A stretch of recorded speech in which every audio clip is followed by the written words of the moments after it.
So, Mark, we're talking today about what we learn about the Master Jesus from the 12 blessings. And I thought where we could start was who the Master Jesus really is, because, of course, so different from what many people understand him to be today.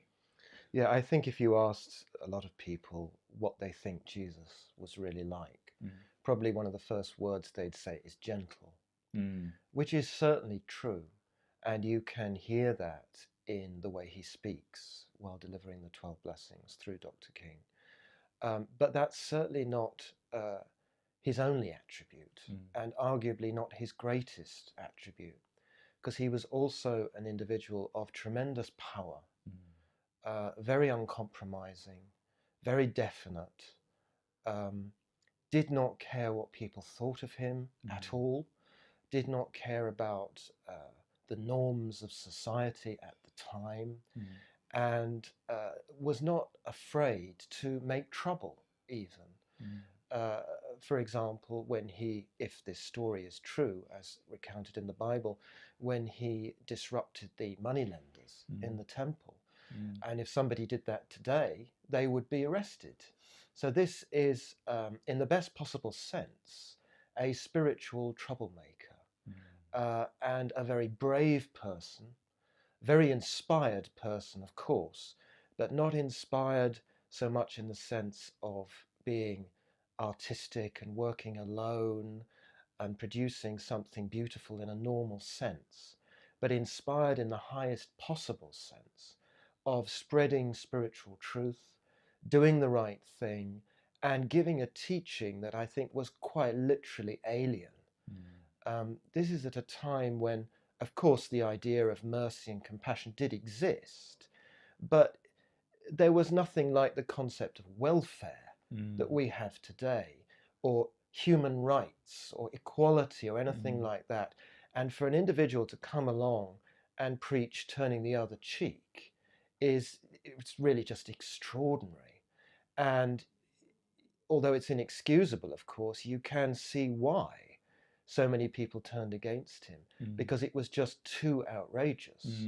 And coupled with that, of course, he had powers, spiritual powers, such as the ability to walk on water, the ability to heal the sick, which gave backing to these claims, to these teachings, which you might think, well, how wonderful that he could give proof. And it would be wonderful to someone who welcomed truth.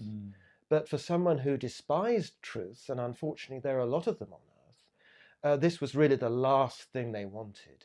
A powerful person going against the status quo.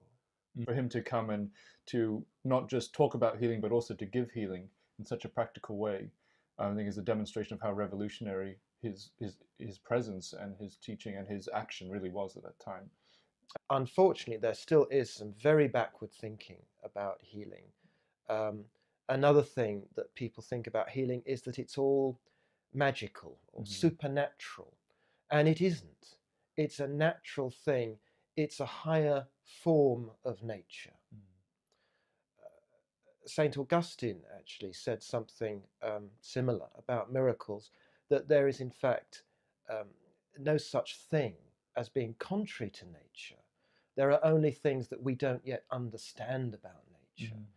And right back then in the 4th century, I think he was absolutely spot on. It certainly applies to healing today. Some people are born with remarkable healing powers, yes, but you would only be born with a power like that if you had worked for it in a previous incarnation. Yeah. And then using that knowledge constructively for people like you and me who are not particularly born healers, we can learn, we are learning, and we are improving every time we give healing. I think that's one of the most magnificent aspects of the 12 blessings, actually, is how definite he is about that point. Not just that it was the essence of what he taught in Christianity, but that we can all give healing and that we all should give healing, actually. Absolutely. And actually, not just that we should do, but that those people who do are those ones who will inherit his church. Yeah, I think maybe it'd be a good idea to read out the exact quote from that, because it's certainly gives you an insight into his personality, and he certainly doesn't flatter or indulge or kowtow to anyone when he's making these statements. This is in reference to they who heal. It is indeed wrong of the so-called Christian Church to turn the deaf ears of dogmatic limitation upon the feet of these ones, for these are the ones who will be instrumental in bringing the light of practice again into the Christian Church. Even though some of them regard themselves not as Christians, yet by their very action they demonstrate more Christianity in one healing pass than their devout brothers do in all their surface prayers.